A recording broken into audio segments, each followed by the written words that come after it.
Hello guys, welcome to the quick revision series of PSIR optional। ये series useful रहने वाली है UPSC और पीसीएस एस्पायरेंट्स के लिए। आप इन वीडियोस को देख सकते हैं एज अ रिवीजन पर्पस, और कॉन्टेक्स्ट के लिए भी आप देख सकते हैं अगर आप ये सब्जेक्ट अपना स्टार्ट करने वाले हैं अभी। तो हम यहाँ पर स्टार्ट करने वाले हैं political science and international relation का जो पेपर 1 होता है। पेपर 1 में भी सेक्शन ए, ठीक है। यहाँ पर हम लोग वेस्टर्न पॉलिटिकल थॉट से स्टार्ट कर रहे हैं। तो हम आज पढ़ेंगे पहला जो हमारा फिलोसोफर है प्लेटो, ठीक है ना। तो प्लेटो क्या है, ग्रीक फिलोसोफर थे जिनका टाइम पीरियड था 428 से 348 बीसी, ठीक है। ये एक एरिस्टोक्रेटिक फैमिली में बॉर्न हुए थे जो एथेंस में थी, और इन्होंने अपने टाइम पीरियड में फेस किया एथेंस और स्पार्टा का वॉर, ठीक है, जिसे हम पेलोपोनेशियन वॉर के नाम से भी जानते हैं, जिसमें एथेंस हार गया था, ठीक है ना। अब देखते हैं कि भाई प्लेटो को क्या है ना, फादर ऑफ पॉलिटिकल फ़िलासफ़ी का दर्जा दिया गया बाद में। तो हम जानेंगे कि भाई इन्होंने ऐसा क्या किया जिसके लिए इन्हें फादर ऑफ पॉलिटिकल फ़िलासफ़ी बोला जाता है, ठीक है ना। तो हम स्टार्ट करते हैं कि सबसे पहले एक कॉन्सेप्ट होता है नेशन स्टेट का, ठीक है। तो यहाँ पे आपको स्टार्टिंग में ही जानने की ज़रूरत है कि नेशन और स्टेट में डिफरेंस क्या है। तो ठीक है, देखते हैं हम। नेशन का मतलब होता है कि भाई एक सेंस ऑफ बिलोंगिंगनेस, इसे हम साइकोलॉजिकल यूनिट भी बोल सकते हैं। जैसे कि एक टेरिटरी है, फिक्स टेरिटरी, और उसमें कुछ लोग रह रहे हैं, ठीक है। एक यहाँ पे गवर्नमेंट भी है, ठीक है, सोवराइन है। तो हम देखते हैं कि भाई जो स्टेट है, स्टेट एक एडमिनिस्ट्रेटिव यूनिट होती है जिसमें एक फिक्स टेरिटरी हो गई जो कि ये है, गवर्नमेंट हो गई जो कि ये है, पॉपुलेशन हो गई जो कि ये है, और ये गवर्नमेंट है सोवराइन, ठीक है, जो कि अपने राज्य के फैसले खुद ही लेगी, ना कि दूसरों से इन्फ्लुएंस होकर, जो कि आसपास कोई भी हो सकता है। तो ये सोवराइन हो गई, तो ये है स्टेट। और नेशन का जो कॉन्सेप्ट है वो है एक सेंस ऑफ बिलोंगिंगनेस। तो जो यहाँ पे जो सिटीजन्स रह रहे हैं उनके अंदर जो फीलिंग्स हैं कि भाई हम इंडियन हैं या फिर हम सिटीज़न ऑफ यूएस हैं, तो जो ये फीलिंग है उनके अंदर, सेंस ऑफ बिलोंगिंगनेस एक टेरिटरी के लिए, उसे हम नेशन बोलते हैं, ठीक है। तो आगे बढ़ते हैं, हम देखेंगे कि भाई प्लेटो ने मेन कुछ वर्क्स दिए हैं। जैसे कि एक उनकी बुक है द रिपब्लिक, बहुत फेमस बुक है। इसी में बहुत सारे आइडियाज़ हैं जो हमें आगे चल के डिस्कस करने हैं, ठीक है। तो यहाँ पे हम देखते हैं कि भाई सबसे पहले है आइडिया ऑफ गुड, और मॉरल फिलोसफी की पे बात की है इन्होंने, virtues of human soul, education, politics, ठीक है। और ये कहा जाता है कि भाई जो रिपब्लिक जब इन्होंने बुक लिखी तो उनका जो प्लेटो थे वो यंग प्लेटो थे, मतलब उनका जो माइंडसेट था वो यंग थोड़ा था। जैसे कि यंग होने का मतलब कि भाई उनका जो आइडियाज़ थे वो थोड़े से रेडिकल आप कह सकते हैं, कि भाई वो बिलीव करते हैं कि भाई ये या फिर कोई भी चीज़ है वो ज़ीरो होगी या वन होगी, मतलब ब्लैक एंड वाइट में उनका ज़्यादा बिलीव था कि भाई ये सही है और ये तो बिल्कुल ही गलत है। बीच का रास्ता उनके पास कुछ नहीं था स्टार्टिंग में। फिर जैसे जैसे वो थोड़ा मैच्योर हुए, उन्होंने गवर्नमेंट में एथिक्स की बात की। गवर्नमेंट जो भी फॉर्म होगी वो फ़िलोसफी, रिलीजन और पॉलिटिक्स को कैसे मैनेज करते हुए चलेगी, इस पे बात की। तो ये दूसरी बुक है। तो पहले हमने देखा कि भाई रिपब्लिक हो गया, सेकंड हमने देखा कि भाई द लॉज हो गया, फिर तीसरा हमने देखा द स्टेट्समैन। इसमें इन्होंने रूल ऑफ लॉ की बात करी, क्योंकि जब उन्होंने सारे अपने कॉन्सेप्ट दे दिए एक फिक्स्ड टेरिटरी के अंदर, उन्होंने गवर्नमेंट के एज ए गवर्नमेंट वहाँ पे एक फ़िलासफ़र किंग की स्थापना कर दी और उसे सारी पावर्स भी दे दी। जब इतनी पावर्स उसे दे दी हैं तो भाई वो बंदा करप्ट भी हो सकता है, वो बंदा कुछ भी कर सकता है इतनी पावर होने के बाद। उन्होंने फिर बाद में बात की कि भाई रूल ऑफ लॉ कैसे फॉलो होना चाहिए। Uses no ruler can be trusted with unlimited powers. अब हम देखेंगे भाई जो थ्योरीज दी हैं प्लेटो ने वो किसी ना किसी के इन्फ्लुएंस में दी हैं। तो सबसे बड़ा इन्फ्लुएंस जो रहा है प्लेटो के थ्योरीज़ में और एक फादर ऑफ पॉलिटिकल फ़िलासफ़र बनने में। तो वो रहा है कि भाई पहले उनके टीचर रहे हैं जो सोक्रेटिस, जिन्हें हम बोलते हैं टीचर ऑफ प्लेटो। तो टीचर ऑफ प्लेटो हम देखेंगे सोक्रेटिस में कि भाई उन्होंने थ्योरी ऑफ नॉलेज दी है और एक डायलेक्टिक्स का कॉन्सेप्ट दिया है। डायलेक्टिक्स का मतलब होता है डेलिब्रेशन, ठीक है ना, हम बोलते हैं वाद विवाद। तो कोई भी हम चीज़ मतलब किसी भी एक टॉपिक पर हमने पहले एक पॉइंट रखा, कोई एक पॉइंट ऑफ व्यू रखा, फिर उसे काटने के लिए दूसरा पॉइंट ऑफ व्यू रखा। तो इससे क्या होता है कि एक जो प्रोडक्ट आता है वो नेचुरली इतना थीसिस और एंटी थीसिस के बाद एक प्रोडक्ट आ रहा है। तो आफ्टर ऑल जो प्रोडक्ट आ रहा है वो अच्छा ही होने के उसके चांसेस ज़्यादा होते हैं, ठीक है। अब हम देखते हैं कि भाई सोक्रेटिस जो हैं उन्हें फादर ऑफ एथिक्स बोला जाता है, फादर ऑफ फिलॉसफी बोला जाता है, ठीक है। यहाँ पे आप ध्यान रखिए कि भाई फादर ऑफ पॉलिटिकल फिलॉसफी जो है वो है प्लेटो है और फादर ऑफ फिलॉसफी जो है वो सोक्रेटिस है। अब देखते हैं कि भाई ऐसा क्यों। देखिए सोक्रेटिस की एक थ्योरी है, थ्योरी ऑफ नॉलेज, जिसमें उन्होंने कहा है कि भाई नॉलेज इज़ वर्च्यू और इग्नोरेंस इज़ वाइज। वर्च्यू मतलब एक अच्छा, हम कह सकते हैं कि अच्छा गुण, ठीक है, नॉलेज जो है। अब इसे थोड़ा सा और आगे जानेंगे तो हमें अच्छी तरह समझ आएगा। तो नॉलेज, उन्होंने कहा नॉलेज किस चीज़ की, नॉलेज होनी चाहिए गुड लाइफ की, कि अच्छी लाइफ होती क्या है। तो उन्होंने कहा अच्छा, तो ये जो गुड लाइफ है इसकी जो नॉलेज है वो हमारे अंदर है, it is within our self. उन्होंने कहा भाई अच्छा ठीक है, अपने अंदर है तो इसे गेन कैसे करोगे। उन्होंने कहा अपने सोल की वॉइस को आपको सुनना होगा, listen to the voice of soul. अच्छा ये कैसे सुनेंगे। उन्होंने कहा ये आप सुनोगे डायलेक्टिक्स से और डेलिब्रेशन, मतलब है ना, अपने अंदर ही अंदर आप बात करोगे और फिर समझो ही भाई क्या सही है क्या गलत है। तो ये कॉन्सेप्ट है अभी द रिपब्लिक जो बुक है उसमें प्लेटो ने कैसे डेलिब्रेशन और ये डायलेक्टिक्स का यूज़ करते हुए आगे अपना थ्योरीज दी हैं, वो हम भी आगे डिस्कस करेंगे। अब जैसे सोक्रेटिस तो मेन इन्फ्लुएंसर है, बाकी अदर इन्फ्लुएंसर के जो नाम है वो आप देख लीजिए एक बार। जैसे कि पाइथागोरस हैं, थ्योरी ऑफ सोल जिन्होंने दी है। थ्योरी ऑफ सोल जो प्लेटो ने दी है वो पाइथागोरस से इन्फ्लुएंस होकर दी है, ठीक है। जैसे पाइथागोरस ने जो एक कॉन्सेप्ट दिया है हमारा, जिसे हम पाइथागोरस थ्योरम के नाम से जानते हैं, ज्योमेट्री से जो रिलेटेड है, ठीक है ना। तो ये थ्योरी ऑफ सोल उन्होंने दी है। एक हेराक्लाइटस रहे हैं, वो तो उनके through material world is a world of change, ये प्लेटो ने बोला है। परमेनाइडस हैं, तो idea of continuity and change की बात की है प्लेटो ने। मेन हम मेजरली जो हमें बात करनी है वो यहाँ पर बात करनी थ्योरी ऑफ सोल और थ्योरी ऑफ आइडिया स्टार्ट जब हम करेंगे। तो अब देखते हैं कि भाई थ्योरीज़ यहाँ से स्टार्ट हो रही हैं प्लेटो की, तो हमें पहले प्लेटो की थ्योरी भी स्टार्ट करनी है। हम देखते हैं कि भाई पहले हमें स्टार्ट करना है थ्योरी ऑफ आइडिया। तो जैसे कि मैंने बताया कि भाई ये जो थ्योरी ऑफ सोल जो है वो थ्योरी ऑफ आइडिया के अंदर है और ये पाइथागोरस से इंस्पायर्ड होने के बाद दी है प्लेटो ने। तो थ्योरी ऑफ सोल में वो कहते हैं कि भाई सोल जो है वो एक परमानेंट फीचर होता है, परमानेंट एलिमेंट होता है एक ह्यूमन के अंदर। सोल में है 3 एलिमेंट, ठीक है। 3 एलिमेंट कौन कौन से हैं, एक होता है रीज़न, एक होता है करेज, एक होता है एपेटाइट। तो ये 3 एलिमेंट्स हर किसी के अंदर होते हैं। अब किसी में रीज़न डोमिनेट कर सकता है, किसी में करेज डोमिनेट कर सकता है, किसी में एपेटाइट डोमिनेट करता है। तो जिसमें रीज़न डोमिनेट करेगा उसे उन्होंने बोला भाई मैन ऑफ गोल्ड, जिसमें करेज डोमिनेट करेगा उन्होंने बोला ये मैन ऑफ सिल्वर है, जिसमें एपेटाइट डोमिनेट करेगा उन्होंने बोला कि भाई ये तो मैन ऑफ कॉपर हो गया। तो जैसे कि हम इसे थोड़ा सा अभी मैं ऐसे ही बता देता हूँ, आगे चल के थोड़ा आप और समझेंगे। जैसे ये रूलर जो क्लास है वो मैन ऑफ गोल्ड है, ये आपका सोल्जर क्लास है, ठीक है, ये आपका प्रोड्यूसर क्लास है। तो ऐसे करके ये क्लासेस बनी हुई हैं।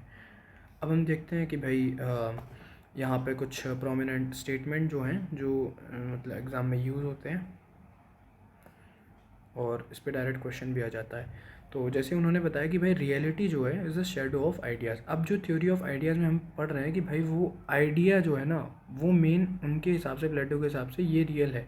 तो ये जस्टिफाई कर रहे हैं कि भाई आइडिया जो है ना वो रियल है, जो आप देख रहे हो वो रियल नहीं है, ठीक है, वो एक सिर्फ शेडो है। तो इसे इन्होंने एक स्टोरी एलिगोरी ऑफ केव जिसे हम बोलते हैं, इसके थ्रू उन्होंने इसे जस्टिफाई किया हुआ है, ठीक है।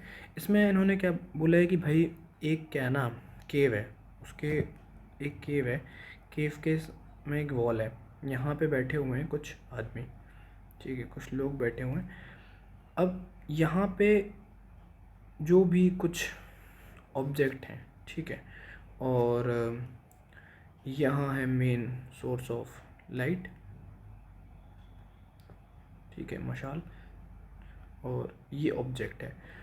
अब क्या है ना, ये जो मशाल है, जो भी सोर्स ऑफ लाइट है, ये यहाँ से इस पर इसका लाइट पड़ रही है, तो इसका जो शेडो है वो कहाँ पर दिखेगा, यहाँ पर दिखेगा, ठीक है, ये शेडो दिख रहा है। तो जो लोग हैं वो क्या है ना, चेन्स में बंधे हुए हैं, प्लेटो को कहना है, निकल नहीं पा रहे हैं। अब यहाँ से एक कोई आदमी फ्री हो जाता है। जब वो आदमी एक जो है वो फ्री हो गया, उसे पता चला कि अरे भाई मेन जो सोर्स है, वो जो लाइट है वो तो ये है यार, हम जो देख रहे हैं जो ऑब्जेक्ट हैं वो यहाँ पे जो रियल है, यहाँ पे हम जो देख रहे हैं वो तो हम सिर्फ शेडो देख रहे हैं। तो उन्होंने कहा भाई जो आइडिया है ना, ये है मेन चीज़, ये रियल है। उन्होंने कहा ये है वो शेडो है। तो इसके थ्रू उन्होंने बताया कि भाई आइडिया जो है वो रियल होता है, रियलिटी जो है वो एक शेडो होती है सिर्फ आइडिया की, reality is the shadow of idea. तो ये एक उनका एलेगरी ऑफ केव के नाम से हमें पढ़ना होता है। तो प्लेटो के हिसाब से idea is the ultimate reality, ठीक है, रियल नॉलेज। तो जो वर्ल्ड है आइडिया का, वो प्लेटो के हिसाब से क्या है, रियल है, ठीक है, और जो फिज़िकल वर्ल्ड है वो है इमेजिनरी। अब प्लेटो के जो थ्योरी ऑफ आइडिया के देने के पीछे जस्टिफिकेशन क्या है कि भाई एथेंस जो है वो स्पार्टा से हार चुका था। अब प्लेटो जो है वो एनालिसिस कर रहे थे, पढ़ाई कर रहे थे उस टाइम पे, सोक्रेटिस उनके टीचर थे, और डायलेक्टिक्स जो भी थ्योरी ऑफ नॉलेज, ये सब चीज़ें वो पढ़ रहे थे, सुन रहे थे। तो इतना इन्फ्लुएंस वो जब हुए तो उन्होंने कहा कि भाई मैं एनालाइज करूँगा कि एथेंस जो है वो हारा क्यों स्पार्टा से, एथेंस में क्या क्या कमियां रही हैं, या स्पार्टा में क्या क्या ख़ास चीज़ें थी जो जिसकी वजह से वो जीत गया। तो वो चाह रहे थे कि मैं इसका भाई जो भी कॉज है वो पता करूं और इसे एक अच्छे स्टेट में कन्वर्ट करूं। वो एक आइडियल स्टेट बनाना चाह रहे थे एथेंस को। तो ऑब्जेक्टिव था जो create an idea of ideal state, क्योंकि एथेंस हार गया था। He was basically finding the cause of defeat in the war and giving solution to make Athens strong and an ideal state, ठीक है। अब हम कार्ल मार्क्स जब आगे पढ़ते हैं तो कार्ल मार्क्स कहते हैं कि भाई मैटर जो है वो रियल है, ठीक है ना, और जो आइडिया है वो रियल नहीं है, जो हम देख रहे हैं वही रियल है। तो ऐसे करके थ्योरी ऑफ आइडिया को क्रिटिसाइज भी किया गया है। और जब हम ये थ्योरी ऑफ आइडिया पढ़ते हैं तो यहाँ पर एक इम्पॉर्टेंट हमें डिबेट जो है सोफिस्ट और सोक्रेटिस के बीच में पढ़नी होती है। आप कहेंगे भाई ये सोफिस्ट कहाँ से आ गए, तो सोफिस्ट आए हैं, सोफिस्ट जो थे ना वो वहाँ पे एथेंस में सोफिस्ट थे, टीचर क्लास, मतलब जो रिच क्लास थी उनके बच्चों को सोफिस्ट लोग पढ़ा रहे थे। तो ये कहा जाता है, सोक्रेटिस का कहना था कि भाई सोफिस्ट जो लोग हैं ना वो बच्चों को सिर्फ वही चीज़ बता रहे हैं जो वो लोग सुनना चाहते हैं, जो एक्चुअल में रियल है वो नहीं बता रहे हैं, ठीक है। और सोफिस्ट का कहना क्या है कि भाई हम तो जो है वो बताएंगे। और सोक्रेटिस का कहना था कि भाई ये सिर्फ मनी माइंडेड है, इन्हें पैसा कमाना है और कोई मतलब नहीं है इनका। तो हम देखते हैं कि भाई सोफिस्ट क्या है, सोफिस्ट मटेरियलिस्ट हैं। Money and power is a source of good life, अगर गुड लाइफ चाहिए तो भाई मनी और पावर होना चाहिए। रियलिटी थोड़ा सा जो हम आजकल भी देखते हैं भाई, अगर जो पावरफुल है, जिसके पास पैसा है वो पावरफुल है, तो यही देख रहे हैं। सोक्रेटिस आइडलिस्ट बातें करते हैं, जो हम कहते हैं कि अरे नहीं कि भाई रिच है और ये पुअर है, जो उसके बीच में कितना गैप है ना, ये कम होना चाहिए या फिर होना नहीं चाहिए। तो यहाँ पे बात हो रही है आइडियलिस्टिक थोड़ा सा थॉट की। तो यहाँ पे ये सोफिस्ट की साइड हम देखते हैं तो ये लोग बिलीव करते हैं कि भाई जो व्हाट इज़ है वो उनके हिसाब से सही है, और जो क्या होना चाहिए उन्हें उससे मतलब नहीं है, ठीक है। आइडियलिस्ट बोलते हैं कि भाई क्या होना चाहिए, जो रिच और पुअर के बीच का जो गैप है वो बिल्कुल कम होना चाहिए, अपॉर्चुनिटी सबको मिलनी चाहिए, जो जस्टिस होना चाहिए सब चीज़ के साथ। तो क्या होना चाहिए पर ही बात हो रही है। तो फिर वही वाली बात की भाई आइडियलिस्ट थॉट जो है, और व्हाट इज़ क्या है उन्हें मतलब नहीं कि होना चाहिए, उस पर ज़्यादा बिलीव करते हैं। और हम देखते हैं कि भाई यहाँ पर सोफिस्ट बोलते हैं कि इंडिविजुअल इज़ एन एंड, कि भाई यहाँ पर एक आदमी है, उसकी कुछ ख्वाहिशें हैं और पैसा कमाना है, पावर चाहिए, बस वो अपने लेवल पर देख रहा है कि भाई मुझे ही सेटिस्फैक्शन चाहिए। परमानेंट जो है वो जो लास्ट अल्टीमेट चीज़ है वो सेल्फ सेटिस्फैक्शन है, फिर इंडिविजुअल लेवल पर सेटिस्फैक्शन। अब एक सोसाइटी में क्या है, बहुत सारे लोग हैं भाई, तो सोक्रेटिस का कहना है कि भाई एक सिस्टमेटिक तरीके से सब लोग आपस में रहें, सब लोग अपना काम करें, है ना। तो सोसाइटी इज़ एन एंड है उनके लिए, कि भाई सोसाइटी में एक अल्टीमेट जो है सोसाइटल गोल जो है, सोसाइटी एक अच्छे तरीके से चले, वो उनका गोल है। यहाँ पर क्या इंडिविजुअल एक उनका गोल है, तो इंडिविजुअलिस्टिक हम कह सकते हैं। तो इंडिविजुअल इज़ एन एंड, जैसे बोलते हैं part is priority over whole, तो होल के ऊपर प्रायोरिटी क्या है, इंडिविजुअल। यहाँ पे क्या है, होल जो ये पूरी चीज़ है वो प्रायर है पार्ट, ठीक है, पार्ट के। तो हमने ये देख लिया थ्योरी ऑफ आइडिया। हम देखेंगे theory of justice. Justice is considered as precondition for harmonious coexistence, ठीक है। अब अगर हमें बहुत अच्छी तरीके से सब लोगों को रहना है एक सोसाइटी में, हारमोनियस तरीके से रहना है, तो जस्टिस जो है वो एक प्री कंडीशन मानी गई है। अब प्लेटो के हिसाब से जस्टिस क्या है, एक राइट कंडक्ट है। मतलब आपको पता होना चाहिए कि भाई सही क्या है, गलत क्या है, और आपको पता है कि भाई सही गलत है, तो उसमें से हमें सही को फॉलो करना है। राइट जो चीज़ है, कंडक्ट जो है आपका, जो कहते हैं ना कैरेक्टर जो है, आचार विचार जिसे हम बोलते हैं हिंदी में, तो वो चीज़ जो है वो सही होनी चाहिए, राइट कंडक्ट, ठीक है। और इंडिया के कॉन्सेप्ट में अगर हम देखें तो धर्मा जो कॉन्सेप्ट है कि भाई धर्म जो सिखाता है, धर्म को फॉलो करना है। धर्म, कोई भी धर्म कुछ गलत तो सिखाता नहीं है, तो वही चीज़ है कि भाई सही चीज़ को फॉलो करना है। उनने कहा भाई एक देखो, अब जस्टिस जो है ना एक जस्टिस होता है कि भाई दो लोग, कुछ लोग हैं, उनके साथ में कुछ गलत हुआ तो वो गए कहाँ, कोर्ट में। तो उन्होंने कहा भाई हमें न्याय चाहिए कोर्ट से। तो कोर्ट तो एक मीडियम है जस्टिस देने का, लेकिन जो प्लेटो का मेन रीज़न है थ्योरी ऑफ जस्टिस देने का, तो उनका रीज़न है कि भाई जस्टिस क्या होना चाहिए, main what is the real idea behind justice, ठीक है। तो प्लेटो ने जो बुक लिखी थी मेन रिपब्लिक, उसमें उन्होंने जो सोक्रेटिस का कॉन्सेप्ट है डायलैक्टिक्स, वो यूज़ करते हुए 4-5 एक इमेजिनरी कैरेक्टर्स बनाए, ठीक है। उनके बीच में एक वाद विवाद हुआ, तो फिर उन्होंने जैसे एक कैरेक्टर है उसने अपने एक पॉइंट रखे, फिर दूसरा पॉइंट रखा, तो प्लेटो ने फिर उनसे देखा कि भाई ये वाला पॉइंट थोड़ा सही है, ये गलत है, तो ऐसे करके एक पॉइंट सही हुआ, एक गलत हुआ, एक सही हुआ, गलत हुआ, फिर जाके एक जनरल स्टेटमेंट बना जस्टिस के लिए। तो हम ये डिस्कस करते हैं। पहला कैरेक्टर जो है वो है सिफेलिस। तो सिफेलिस ने बोला कि भाई आप अगर अपनी ड्यूटी कर रहे हैं, डूइंग वंस ड्यूटी, जैसे ड्यूटी मतलब जैसे हम अभी इंडियन कॉन्स्टिट्यूशन में फंडामेंटल ड्यूटी पढ़ते हैं कि भाई हमें एक हारमोनियस रिलेशन बना के रखना है, साइंटिफिक टेम्पर होना चाहिए, जो भी चीज़ें पढ़ते हैं, जो ड्यूटीज़ हैं जो हमें पता है, तो वो अगर वो आदमी फॉलो कर रहा है तो वो जस्टिस है, ठीक है ना। तब गलत तुम किसी के संग कर ही नहीं रहे हो, और जो चीज़ सही है वो फॉलो कर रहे हो, तो वो सही है, जस्टिस है वो, ठीक है। उन्होंने कहा पेइंग वंस ड्यूज, आपको डेट में नहीं रहना है, या फिर कोई भी चीज़ आपने किसी से ले रखी है तो वो आपको लौटानी है। तो जो भी आपके ऊपर कर्ज है वो आप लौटा दो, या फिर जो भी कोई भी चीज़ है आपके वो लौटा दो।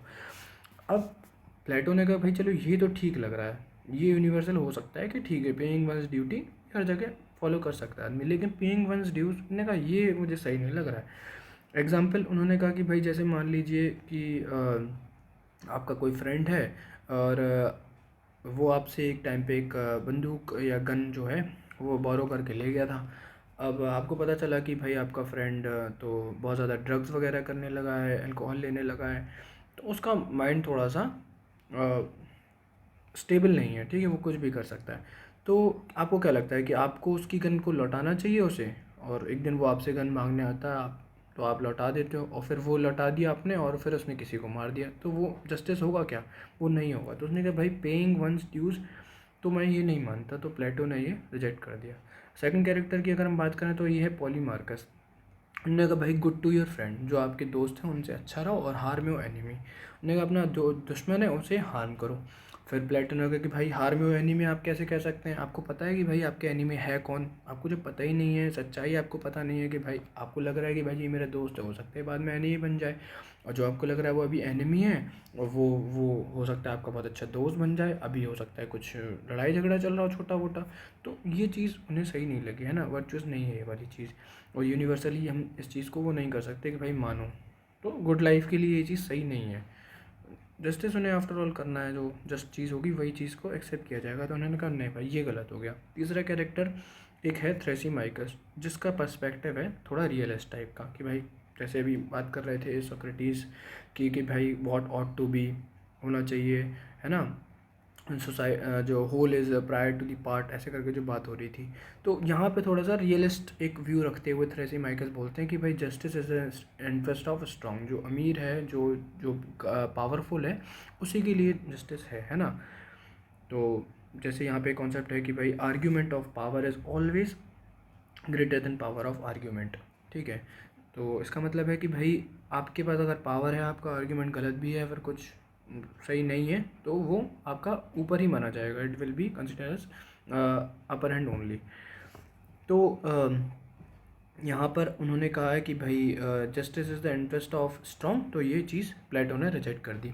अब power is a means of good life की, मतलब उन्होंने बोला कि पावर जो है तो वो गुड लाइफ के लिए एक मीन्स है, ज़रिया है एक, तो ये चीज़ जब रिजेक्ट हो गई है तो उन्होंने कहा भाई, और जो एक चीज़ और बोली है थ्रेसिमाइकस के थ्रू, कि it is not necessary to obey all rules. जो भी रूल्स बनाए हैं सरकार ने, अगर आपको लगता है कि भाई वो गलत हैं और सरकार आपके जो नेचुरल लॉ है उसके अगेंस्ट में जा रही है, तो आप लोग रिवोल्ट कर सकते हो, या फिर जो कि सिविल डिसोबीडियंस मूवमेंट जैसे हुआ था गांधी के टाइम पर। तो ये कॉन्सेप्ट है थ्रेसिमाइकस के थ्रू। अब लास्ट इनका एक कैरेक्टर है ग्लॉकन। उसने कहा भाई justice is the interest of weak. और जब पहले इनने बात कर ली कि भाई वो तो स्ट्रॉन्ग का है जस्टिस, तो स्ट्रॉन्ग वाला वो कर दिया, उन्होंने कहा ये भी हम रिजेक्ट कर देंगे, वीक का भी नहीं है। तो उसने कहा कोई ऐसी चीज़ जो यूनिवर्सल हो सकती है, जो जस्ट होगी जस्ट। उसने कहा भाई एक काम करो, बैलेंस होना चाहिए दोनों के बीच में, तो जब आप बैलेंस फॉलो करोगे वो ज़्यादा सही होगा। यहाँ पे ये वीक और स्ट्रॉन्ग दोनों रिजेक्ट हो गए। The idea of justice has linkages with satisfaction of soul. तो जब भाई आपका सोल सेटिस्फाई होगा, सोल कैसे सेटिस्फाई होगा, जब सोल को पता है, सोल को तो पता है भाई कि क्या सही है क्या गलत है, ठीक है। तो जब सोल सेटिस्फाई होगा तो, और जस्टिस जब होगा तो सोल सेटिस्फाई होगा, सोल सेटिस्फाई होगा तो फिर वो हैप्पी रहेगा, ठीक है। तो just soul is a happy soul. Justice is necessary for good life, has justice is a virtue, ठीक है। जब गुड लाइफ के लिए जस्टिस जो है वो ज़रूरी है गुड लाइफ के लिए, तो इसलिए एक अच्छा गुण हो गया ये हमारा जस्टिस। और अगर एक्सीलेंस हमें पाना है तो वो भी जस्टिस पे डिपेंड करता है। अगर सोसाइटी में मतलब आपका स्टेट है, आपको बहुत प्रॉस्पर होना है, आपको हर चीज़ हर डोमेन में बहुत अच्छा करना है, आपको अपना स्टेट बहुत अच्छा बनाना है, पीपल को बहुत अच्छा करना है, तो यहाँ पर आपको जस्ट तो होना ही पड़ेगा, है ना, जस्टिस को फॉलो करना ही पड़ेगा। तो हमने देखा थ्योरी ऑफ जस्टिस में क्या क्या कॉन्सेप्ट दिए गए हैं। अब हम आगे चलते हैं थ्योरी ऑफ एजुकेशन की तरफ। अब थ्योरी ऑफ एजुकेशन में हम देखेंगे कि भाई theory of education basically the क्यों है प्लेटो ने। एक्चुअली में क्या है कि एथेंस में प्लेटो को पता चला कि भाई करप्शन है, सिस्टम सही नहीं है, इसलिए एथेंस जो है वो हार गया था स्पार्टा से। तो उसने कहा एक काम करते हैं कि भाई एक एजुकेशन सिस्टम होना चाहिए प्रॉपर, जिसके थ्रू जो लोग हैं एथेंस में, है ना, वो एक प्रॉपर सिस्टम के थ्रू गुजरें, एजुकेशन सिस्टम के थ्रू गुजरें, और उन्हें पता चले जो एक्चुअल में कैपेबल है, जो मैन ऑफ गोल्ड है, जो मैन ऑफ सिल्वर है, जो मैन ऑफ कॉपर है, वो प्रॉपरली सेग्रीगेट हो सके, ठीक है। और एंड में एक उसे फिलोसोफर किंग चाहिए एक्चुअल में प्लेटो को, ठीक है, जो कि रूल कर पाएगा स्टेट को। तो उसने एक ही gave a scheme of education की स्कीम दी, emphasize on the development of all components of personality. तो उसने कहा कि भाई ऐसी ऐसी चीज़ें पढ़ाई जाएंगी जिसमें आपका मेंटली भी ट्रेन किया जाएगा आदमी को, फिजिकली भी ट्रेन किया जाएगा, और स्पिरिचुअल चीज़ें ही बताई जाएंगी, ठीक है। स्पिरिचुअली भी मतलब आपको ट्रेन किया जाएगा। और फिर जब सारी फिल्टरेशन के स्टेज के थ्रू आदमी पीपल जो हैं वो निकल जाएंगे, तो एक फ़िलोसोफर हमें मिल जाएगा। फ़िलोसोफर्स तो बहुत सारे मिलेंगे, फ़िलोसोफर किंग चाहिए एक बाद में, ठीक है। और जो रियल फ़िलोसोफर किंग है वो हमें ऐसे मिलेगा कि जिसके पास कोई भी लस्ट नहीं होगी पावर की, और नॉलेज के लिए उसके पास होगा प्यार, ठीक है। नॉलेज के लिए प्यार होगा उसके पास। और he should be made the soul ruler for the state, ruler of the state, have complete authority, और अथॉरिटी भी होगी उसके पास, लेकिन वो सिर्फ कॉन्स्टिट्यूशन को चेंज नहीं कर सकता है, ये उसके पास एक्सेप्शन रहेगा। तो यहाँ पे ये स्टेजेस हैं, ये हम देख लेते हैं थोड़ा सा। ये इतना ज़रूरी नहीं है कि एग्ज़ाम में आपको प्रॉपर थ्योरी ऑफ एजुकेशन में बहुत ऐसा मेंशन करनी होगी। मेन क्या होता है कि जिस जो है आइडिया वो आपको समझ आना चाहिए कि एजुकेशन की थ्योरी दी क्यों है और उसका क्रिटिसिज्म कैसे किया गया है। अब देख लेते हैं कि भाई जैसे उसने एक सिस्टम दिया था, तो उसने बोला 0 to 6 में एक सेकेंड, हाँ 0 to 6 ईयर्स में चिल्ड्रन को क्या है, जिमनास्टिक पढ़ाया जाएगा, माइंड की एक्सरसाइज कराई जाएगी, मॉरल स्टोरीज मतलब दी जाएंगी। तो बेसिकली क्या है कि भाई उन्हें कैरेक्टर बिल्ड कराना है, कैरेक्टर बिल्डिंग के लिए। सेकेंडरी एजुकेशन जो है वो 6 से 18 साल तक के लिए सबको दी जाएगी, है ना, सारे सब्जेक्ट के लिए सबको पढ़ाया जाएगा। फिर क्या होगा, पहला एक टेस्ट होगा 18 साल की उम्र में, तो जो भी इस टेस्ट को पास कर लेंगे वो आगे मतलब चले जाएंगे आगे वाले सेक्शन में, और जो फेल कर जाएंगे वो प्रोड्यूसर क्लास में चले जाएंगे, जिसे हम बोलते हैं मैन ऑफ कॉपर जैसे बोला जाता है, ठीक है। फिर 18 से 20 2 साल ना रिगरस ट्रेनिंग होगी, फिजिकल जो बात करें ना, फिजिकल ट्रेनिंग भी दी जाएगी, तो मिलिट्री एजुकेशन भी दी जाएगी। अब भाई जो इसमें फेल कर जाएंगे 2 साल बाद, तो वो प्रोड्यूसर क्लास को ज्वाइन कर लेंगे, और आगे जो बढ़ेंगे वो सोल्जर क्लास कहलाई जाएगी, ठीक है ना। जो पास हो जाएंगे वो सोल्जर बन जाएंगे, और जो फेल हो जाएंगे वो फिर इसमें ज्वाइन कर लेंगे। अब देखिए हायर एजुकेशन 20 से 35 साल की उम्र तक में मिलेगी, इसमें मैथमेटिक्स, लॉजिक, लिटरेचर, फिलोसफी सब पढ़ाया जाएगा। फिर 35 से 50 की उम्र में एक प्रैक्टिकल नॉलेज दी जाएगी। अब 50 साल की उम्र में बंदा जो है, जो भी सारी नॉलेज लेने के बाद एलिजिबल हो जाएगा फ़िलासफ़र बनने के लिए। अब जब इतने सारे फ़िलासफ़र जो हैं वो बन गए हैं, ठीक है, तो उसमें से भाई अब हमें फ़िलासफ़र किंग चाहिए। तो फ़िलासफ़र किंग कैसे होगा कि भाई जिसके पास लस्ट नहीं होगा पावर के लिए, वो बोलेगा कि भाई मुझे नहीं मतलब है पावर से, ना ही मुझे रूलर बनना है, आप किसी को भी बनाइए, मुझे नहीं बनना है, ठीक है। या फिर वो ये बोल सकता है कि नहीं आप बन जाइए, आप बन जाइए, सब लोग ये बोलेंगे। तो उसमें ये चेक होगा कि भाई किसके पास पावर के लिए मतलब लस नहीं है, जैसे पावर का वो नहीं है, लालच नहीं है, वो उसे ही चुना जाएगा एंड में, ठीक है। अब अगर ये एग्ज़ाम के पर्सपेक्टिव से है, थ्योरी ऑफ एजुकेशन अगर आता है, तो हम यहाँ पे देखते हैं कि भाई अगर हमें इसके फेवर में एक स्टेटमेंट लिखना है, स्कॉलर्स को हमें कोट करना होता है एग्ज़ाम में, तो हम देखते हैं कि भाई रूसो, जीन जैक रूसो जो हैं, हम आगे चल के एक फ़िलोसोफ़र हैं जिनके बारे में पढ़ेंगे, तो उन्होंने बोला है कि best book ever written on education. तो ये एक कमेंट हो गया जो हम मेंशन कर सकते हैं अगर हमें फेवर की बात करनी है थ्योरी ऑफ एजुकेशन में। क्रिटिसिज्म की अगर हम बात करें तो भाई बोला जाता है कि थ्योरी ऑफ एजुकेशन में प्लेटो ने डायग्नोसिस तो सही किया ही थी, इसमें मतलब क्या क्या कमियां थी, क्या क्या दिक्कत थी, वो सब उसने डायग्नोस अच्छी तरह किया है। लोग करप्ट थे या एक सिस्टम होना चाहिए एजुकेशन का, सब चीज़, और कैसे कैसे लोगों को दिक्कत क्या है वो सब उसने सब सही कर लिया। लेकिन दिक्कत कहाँ है कि भाई उसने जब प्रिस्क्रिप्शन जो दिया है ना कि भाई हमें एक फ़िलासफ़र किंग चाहिए एंड में, ठीक है, और लोगों का जो ह्यूमन साइकोलॉजी है उसे उसने क्या किया, इग्नोर कर दिया है प्लेटो ने, ठीक है। ह्यूमन साइकोलॉजी को इग्नोर कैसे किया है कि भाई अब क्या होता है ना, अब आपने एक मौका दिया किसी को, एक बार जो 18 साल की उम्र में एक टेस्ट हुआ, अब उसमें जो लोग फेल हो गए वो हो गए फेल, वो मैन ऑफ कॉपर बन गए। अब मैन ऑफ जब कॉपर बन गए तो भाई वो हमेशा के लिए कॉपर बने रहेंगे ज़िंदगी भर। उन्हें लगता है कि भाई 4-5 साल बाद उन्हें लगा कि अरे नहीं यार मुझे तो सोल्जर बनना था, मुझे तो रूलर बनना था, अब लेकिन उनके पास मौका ही नहीं है। जैसे होता है ना अभी अभी हम लोग, जैसे अब एजुकेशन सिस्टम में क्या होता है भाई, अगर आप 10वीं में फ़ेल हो गए तो ऐसा थोड़ी ना आपको चांस ही नहीं मिलेगा, आपको फिर चांस मिलेगा। इंटरनल एग्ज़ाम में आदमी फ़ेल हो जाता है तो री टेस्ट का मौका दिया जाता है।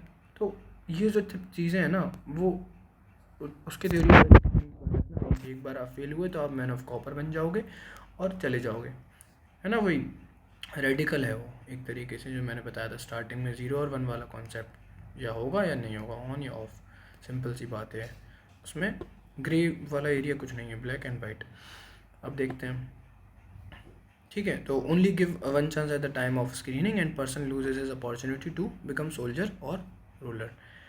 तो फ़िलासफ़ी मतलब बहुत ज़्यादा कर दी उसने फ़िलासफ़िकल, जो प्रैक्टिकल चीज़ है थोड़ा सा व्हाट इज़ वाला कॉन्सेप्ट भी होना चाहिए, ठीक है।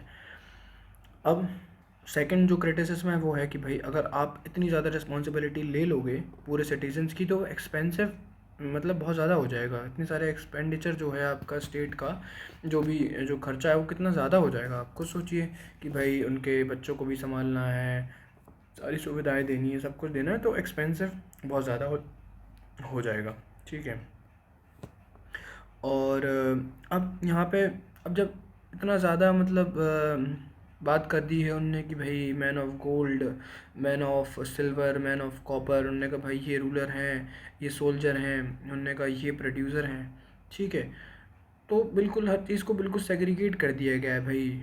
अब कोई आदमी चाहता है कि नहीं भाई मैं तो प्रोड्यूसर बनना चाहता हूँ बाद में, या फिर ये बोले कि भाई मैं तो सोल्जर बनना चाहता हूँ बाद में, तो interest of man, interest of person जो है ना वो रेस्ट्रिक्टेड है यहाँ पर। तो एक क्रिटिसिज्म ये हो गया। प्रोड्यूसर क्लास को तो उनने बिल्कुल अवॉइड ही कर दिया है। उनने कहा कि भाई जो एक बार फेल हुआ वो प्रोड्यूसर क्लास में चला गया, मैन ऑफ कॉपर है, उसका एपेटाइट जो है वो बहुत ज़्यादा डोमिनेटेड है उसके अंदर सोल में, उससे मतलब नहीं है भाई, उससे बिल्कुल मतलब नहीं है उन्हें। और फिर एंड में हम बोल सकते हैं कि भाई थ्योरी ऑफ एजुकेशन जो है वो बहुत ज़्यादा एब्स्ट्रैक्ट है और थियोरेटिकल बहुत ज़्यादा हो गया है, इतना ज़्यादा प्रैक्टिकलिटी इसमें है नहीं, इतना ज़्यादा हम इसे फॉलो नहीं कर सकते हैं। ठीक है। तो ये क्रिटिसिज्म भी देख लिया हमने और हमने थ्योरी ऑफ एजुकेशन देख लिया। ठीक है। अब हम देखते हैं एक last theory, theory of communism.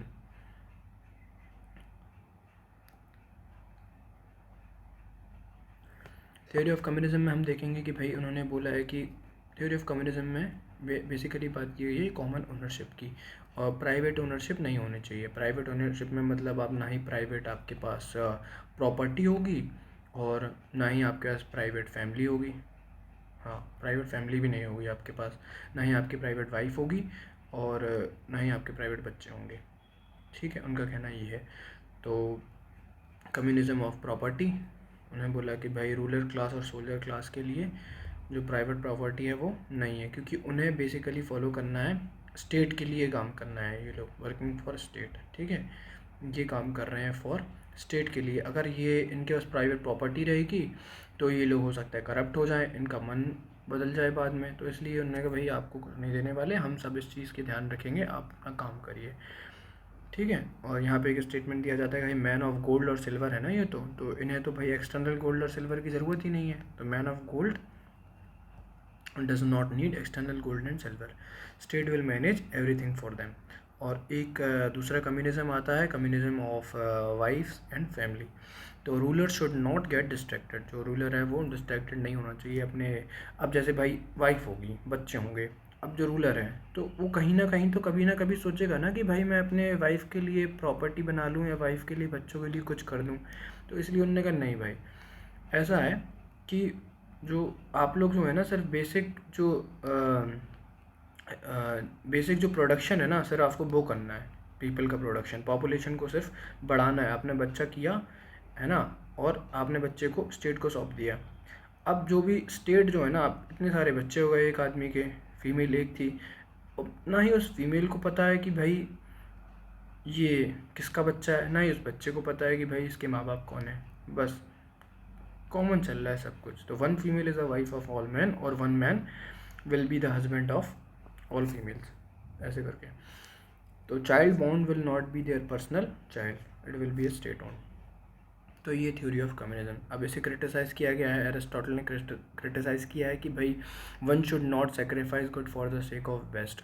अब आप चाह रहे हो कि भाई हमें बेस्ट बिल्कुल ऐसे करके फिलोसोफर किंग मिल जाए या फिर सब चीज़ें में बेस्ट बेस्ट चाहिए, तो उसमें आप बेस्ट के चक्कर में आप भाई आपने बच्चे ही छिना ली, आपने प्रॉपर्टी छिना ली, आपने वाइफ छिना ली, हमने कुछ नहीं देंगे हम, तो ये सब चीज़ें एरिस्टोटल के अकॉर्डिंग गलत है।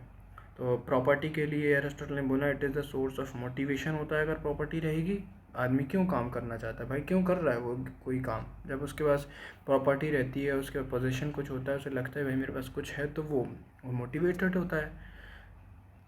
और अगर जब प्रॉपर्टी मिलती है, कुछ एक्वायर करता है, तो उसे एक सेंस ऑफ अचीवमेंट वाली फीलिंग भी आती है।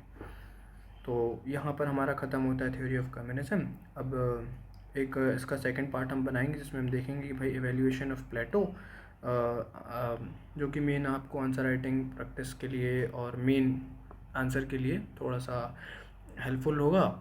तो इसमें एवोल्यूशन और क्रिटिसिज्म हम सेकंड पार्ट में कर लेंगे। तो थैंक यू गाइस, और आगे ये सीरीज़ को लगातार देखने के लिए प्लीज़ सब्सक्राइब करिए इस चैनल को, और बेल आइकन प्रेस कर दीजिए ताकि आपके पास नोटिफिकेशन आते रहें जो भी मैं आके वीडियोस अपलोड करता हूँ। Thank you guys.